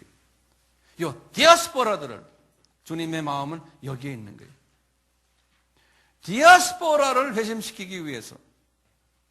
그래서 베드로의 설교를 듣고는 딴 유대인들은 회개를 안 했어요. 누가 회개했어요? 이 디아스포라 3,000명이 회개한 거예요. 이 특별한 의미가 있는 거예요. 왜 하나님은 다음 제목에 디아스포라 복음화를 하려고 합니까? 왜 디아스포라? 왜 유대인 본토 사람들이 아니고? 왜냐하면 이건 하나님의 구원 계획의 시나리오이기 때문에 그런 거예요. 이 구원 계획의 시나리오를 제가 많이 이야기했어요. 7가지가 있어요. 이 7순서가. 그걸 제가 다시 불러드릴 테니까 적으세요. 하나님의 구원 계획의 시나리오는 첫째, 유대인 소수가 예수님을 보게 돼 있어요. 그리고는 그 소수를 통해서 두 번째, 디아스포라가 구원받게 되는 거예요. 지금 이 일을 지금 하고 있는 거예요. 그래서 디아스포라는 어떤 역할을 하느냐? 다리 역할을 하는 사람들이에요. 이방 사람들의 브릿지 역할을 하는 사람들이에요. 그래서 디아스포라를 통해서 세 번째, 이방인들, 하나님의 선택된 이방인들이 구원받게 되는 거예요. 그러면서 네 번째는 이방인이 구원을 받기 시작을 하면 유대인은 눈이 감기게 되어 있는 거예요. 유대인은. 네 번째로요. 그리고는 이제 4개월 동안 이방인 추수 기간이 이제 되는 거예요. 그리고는 이제 5번째로 이방인이 다 추수가 되면 이방인의 충만한 숫자가 들어오면은 5번째. 6번째는 유대인의 일부분이 눈을 뜨게 돼 있는 게 메시아닉 주의예요. 그리고는 7번째로 온 유대인이 눈을 뜨게 돼 있는 거예요. 이렇게 이 구원계획의 스케줄이 정해 있었어요. 그 스케줄을 제가 여기다 성경에다 적어놨어요. 여기다. 신명기 32장 20절에서 21절, 로마서 11장 25절에서 26절, 이사야서 6장 9절에서 10절, 요한복음 12장 40절입니다. 바울도 이 부분에 대해서는 이해를 못했어요. 그래서 바울은 이 부분에 대해서 성령님과 대화를 하는 거예요. 왜 이런 스케줄입니까? 그러니까 성령님이 바울에게 하시는 말씀이, 이것은 네 이성으로는 이해가 안 된다. The mystery of Christ라는 거예요. 그리스도의 신비라는 거예요. 그러니까 내 영역이다, 그거는. 그러니까 네 영역으로는 이해가 안 된다. 창조주의 주권이다. 그러면서 성서에는 mystery of Christ라는 말을 바울에게 아주 구체적으로 5번을 했어요. 예. 그래서 바울은 고린도전서 4장 1절, 로마서 16장 25절에서 26절, 골로새서 1장 25절에서 26절, 에베소서 3장 3절, 디모데전서 3장 16절, 이렇게 이 유대인을 하나님이 사용하시되 유대인이 직접 이방 사람들에게 복음 전하기가 쉽지가 않아요. 문화와 언어 문제 때문에. 그러니까 하나님이 디아스포라를 준비하시겠다는 거예요. 브릿지 역할하는. 그래서 그 준비 작업을 언제부터 시작했냐? 여기 보시면 아수르 제국부터 시작한 거예요. 아수르 제국부터. 아수르 제국은 주전 860에서 626년입니다. 이때 주전 722년에 아수르 제국이 북이스라엘 와가지고 북이스라엘 사람들 10지파 사람, 거의 대부분의 사람들을 다 아수르 제국의 노예로 데려가 버렸어요. 디아스포라가 된 거예요. 나중에 본국으로 돌아온 사람들은 많지가 않아요. 그 후에 바벨론 제국이 나타나가지고 626년에서 539년이에요. 특별히 586년에 바벨론의 느부갓네살 왕이 와서 이 남쪽 유다 지방에 유대 사람들을 또 다 데리고 그쪽 동네로 가서 노예화시킨 거예요. 나중에 돌아온 사람은 약 한 5만 명 정도밖에 없었다고 했어요. 그렇기 때문에 이 바벨론 제국에는 유대인들이 상당히 많았어요. 그 후에 이제 바벨론 제국 다음에 페르시아 제국, 이란 제국이 나타났어요. 주전 539년에서 33년 이 페르시아 제국 하에 유대인들이, 이 나갔던 유대인들이 그대로 페르시아 제국 밑에 그냥 계속해서 연장해서 있었어요. 그리스 제국, 알렉산드리안 엠파이어라고 그러죠. 알렉산드리아 대왕이에요. BC 330에서 63년 이때도 이 그리스 제국 밑에도 유대인들이 자기 고향으로 안 가고 다 거기 있었어요. 그 다음에 주전 63년에 로마 제국이 들어왔어요. 봄페이라는 로마 황제가 이스라엘 사람들을 또 좀 더 많이 잡아다가 노예로 데려가 버렸어요. 우리 영화에 보면 노예선들 있잖아요. 이스라엘 사람들이 많이 노예로 해서 로마 제국에 다 퍼져진 거예요. 그 후손들이 로마 제국은 주전 63년에서 476년 안에 주후 유대인들이 지금도 디아스포라로 온 세계에 지금 깔려 있는 거예요. 왜 이렇게 하나님이 디아스포라를 만들었을까요? 왜 그럴까요?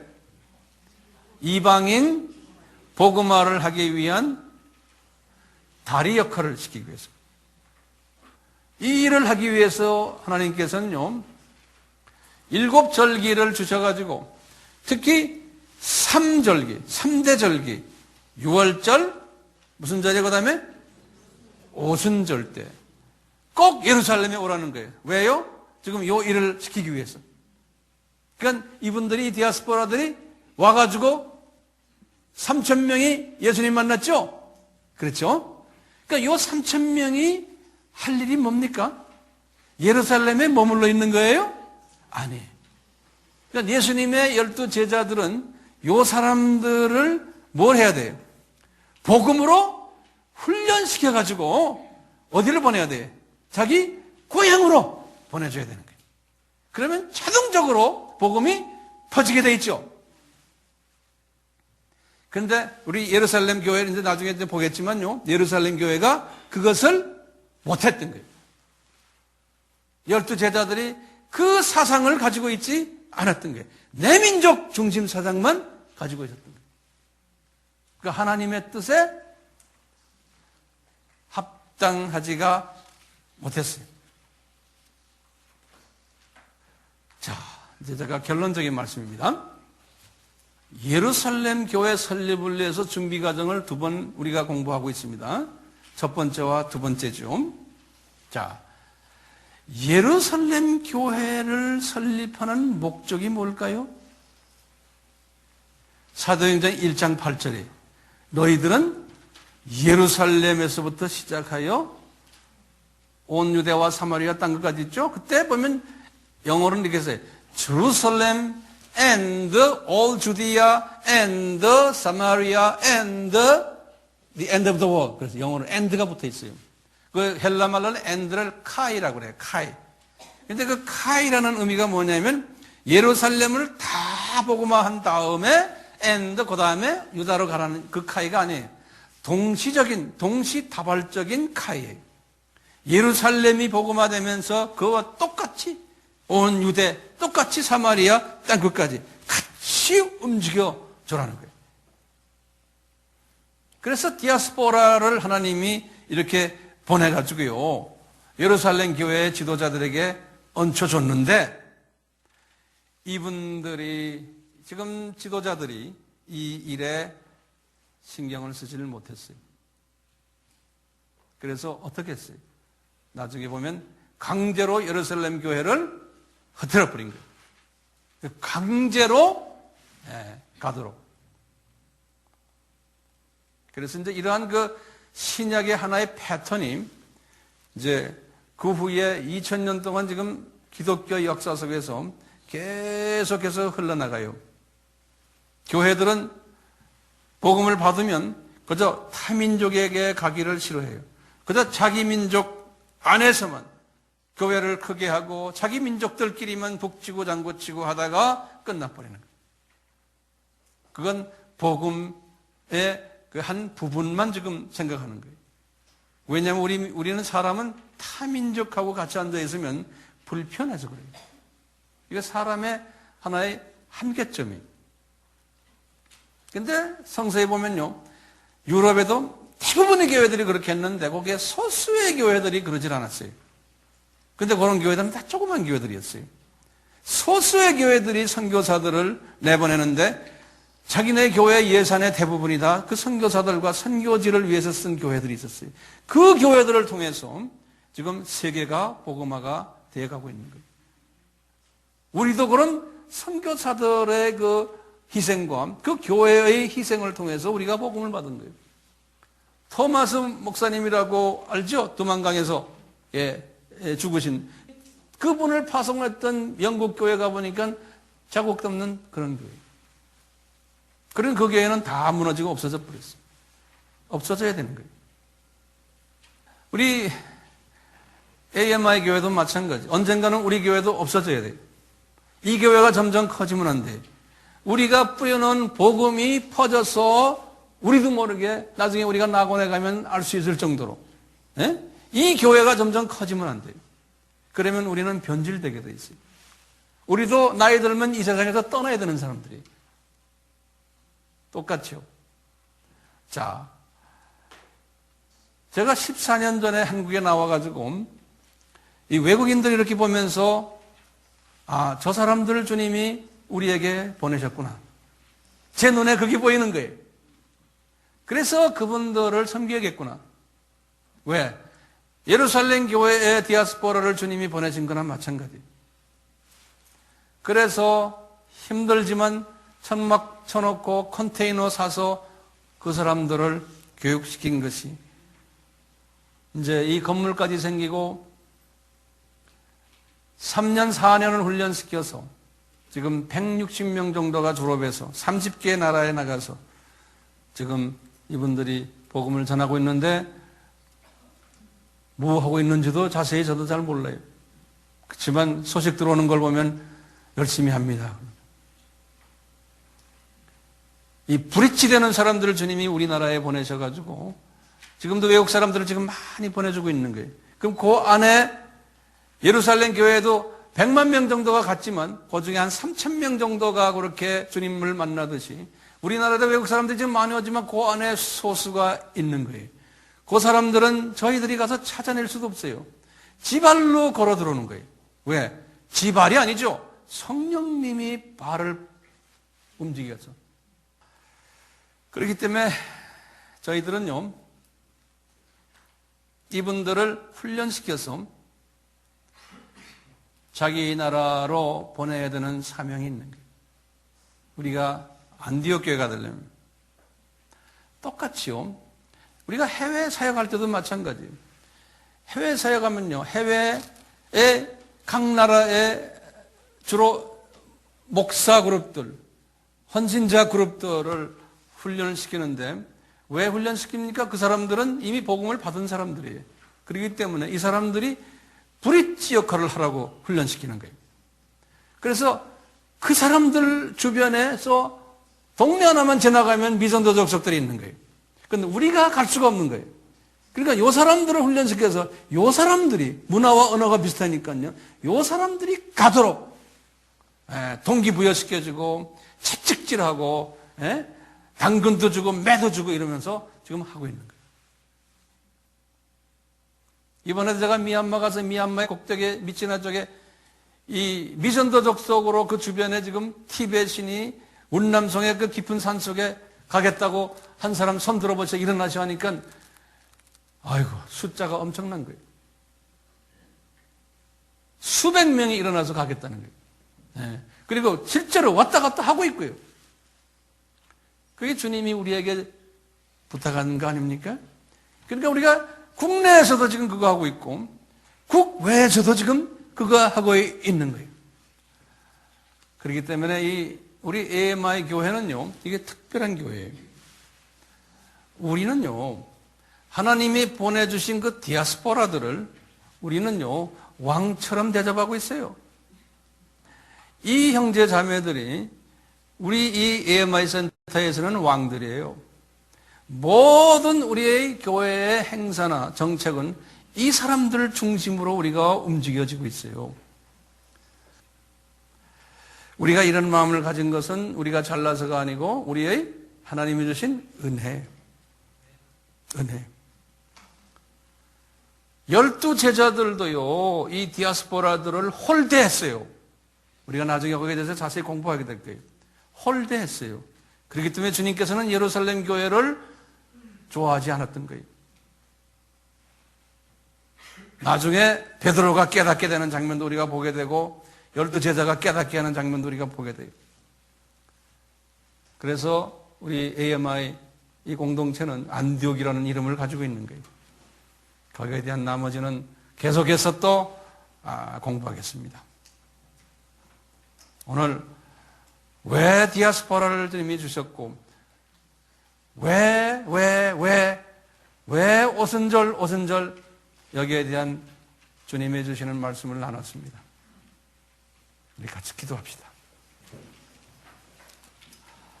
하나님 아버지, 예수님을 통해서 이 구원 계획을 사도 바울에게 말씀하시고 그 계획 속에서 하나님이 세미하게 진행해 가심을 우리가 섭렵했습니다.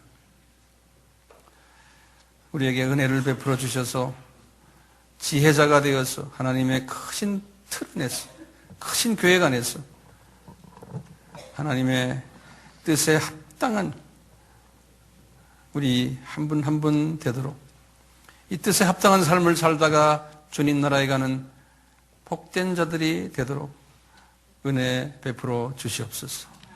예수님의 이름으로 기도드리옵나이다. 아멘. 하나님 아버지, 창조의 목적은 창조주에게 영광 드리는 것인데 이것은 곧 창조주가 누군가를 깨닫고 묵상하며 이분에게 존귀와 영광을 드리는 것입니다. 뿐만 아니라 내 자신이 어떤 존재임을 깨닫고 겸손히 창조주 앞에 무릎을 꿇는 것이 창조의 목적에 있습니다. 이런 것을 지적으로 깨닫는 자는 행동화해야 되는데 우리에게 가장 기대하시는 하나님의 행동 지침은 너희들은 우상을 섬기지 말고 피조물을 섬기지 말고 하나님을 사랑하라고 했습니다. 지금 이 사랑을 찬송으로 고백했습니다. 이렇게 하나님을 사랑하는 자는 자연히 주변의 하나님의 자녀들을 사랑할 수가 있습니다. 내 민족만이 아니고 바깥에 있는 타민족의 하나님의 자녀들도 사랑하라고 우리에게 지상 사명을 주셨습니다. 그런데 이것이 문화가 다르기에 쉽지가 않습니다. 그래서 주님은 다리 민족인 디아스포라를 준비하셔서 오랫동안 한계 인간으로, 중간 인간으로, 양문화를 잘 아는 인간으로 준비시키셔서 이 일을 진행해 왔음을 오늘 사도행전을 통해서 또 깨달았습니다.